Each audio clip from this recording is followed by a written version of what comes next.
ประมาณថ្ងៃនេះនៅតែមានអារម្មណ៍ស្ដាយប្អូនស្រីម្នាក់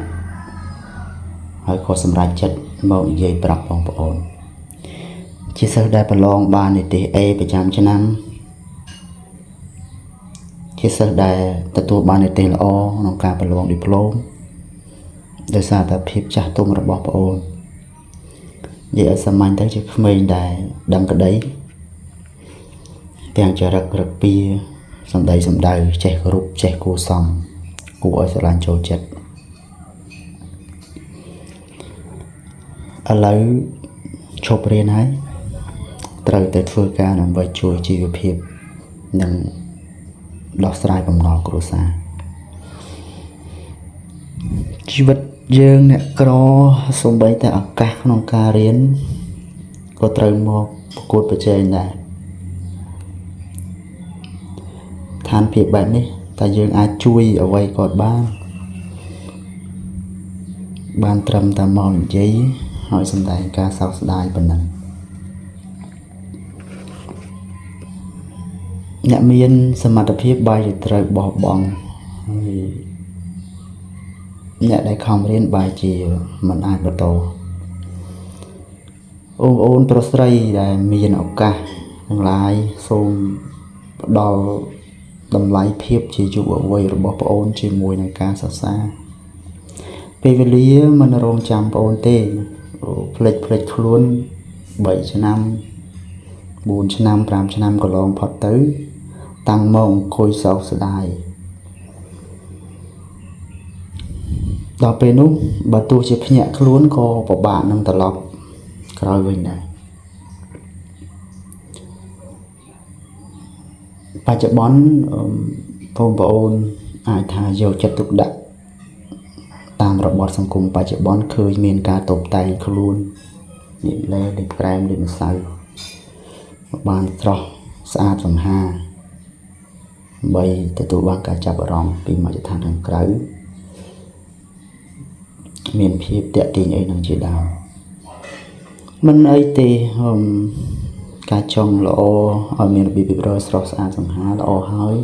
វាបង្ហាញថាបងអូនចេះថែទាំចេះរៀបចំនិងយកចិត្តទុកដាក់ចំពោះខ្លួនឯងក៏ប៉ុន្តែការចំណាយពេលជាមួយនឹងការសិក្សារៀនសូត្រនេះគឺជាការប្រឈមមុខការទទួលយកការកែលម្អពេញនៅចន្លោះគាត់ខាតរបស់ខ្លួនឯងពេញនៅសិលធម៌អិរិយាបថចំណេះជំនាញឲ្យខ្លួនឯងនេះវាពិតជាមានតម្លៃរាប់សិបដងរាប់សិបជាងដងទៅទៀតខ្ញុំនិយាយនេះបងអូនមិនចាំបាច់ជឿខ្ញុំទេគ្រាន់តែសាកល្បងយកទៅគិតពិចារណាខ្លួនឯងហើយសាកពិសោធន៍ដល់ខ្លួនឯងមើលទៅ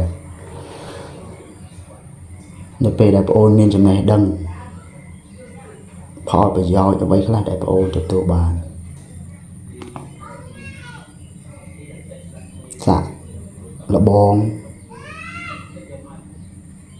ឲ្យខ្លួនឯងចេះដឹងមើលឲ្យ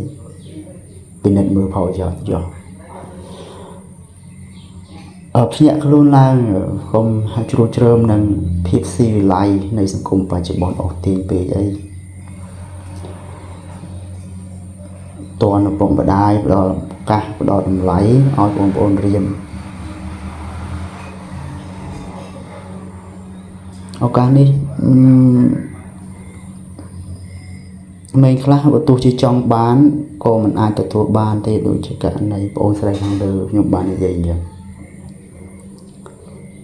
បងអូនត្រូវទទួលយកឱកាសនេះគុណតម្លៃដែលពួកគាត់ខិតខំផ្ដល់ឲ្យនេះទោះចេះឬមិនចេះក្តីត្រូវតែក្រាញមួយនាលជាមួយនឹងការរៀនសូត្រទោះស្ថានភាពបែបណាក៏ដោយកូនគេអ្នកមានជីវភាពធូរធារគេឲ្យតម្លៃណាស់ទៅលើការរៀនសូត្រហើយក៏មានកូនមួយចំនួនដែលដោយសារតែពុកម្ដាយមានបានហើយក៏មើលងាយការរៀនសូត្រក៏ច្រើនណាស់ដែរ ក៏ប៉ុន្តែយើងអ្នកក្រចាំបាច់ត្រូវតែរៀនដាក់ខ្លួនចំពោះការរៀនទោះនៅកន្លែងណាក៏ដោយបើទោះជាមិននៅក្នុងសាលាទោះនៅកន្លែងការងារក្នុងការរស់នៅអូនត្រូវតែរៀនពេញមួយជីវិតហើយសង្ឃឹមថាឪពុកម្ដាយទាំងឡាយក៏ក្រាញននាលក្នុងការគ្រប់គ្រងជំរុញលើកទឹកចិត្តឲ្យកូនបានរៀនហើយសង្ឃឹមថាវីដេអូនេះបងស្រីបានឃើញហើយបានឮនៅសំឡេងរបស់គ្រូសង្ឃឹមថាឆ្នាំសិក្សាថ្មីឆ្នាំក្រោយនឹងឃើញវត្តមានប្អូនត្រឡប់មកសាលាវិញសាលារៀននៅចាំប្អូនលោកគ្រូអ្នកគ្រូនៅរងចាំប្អូន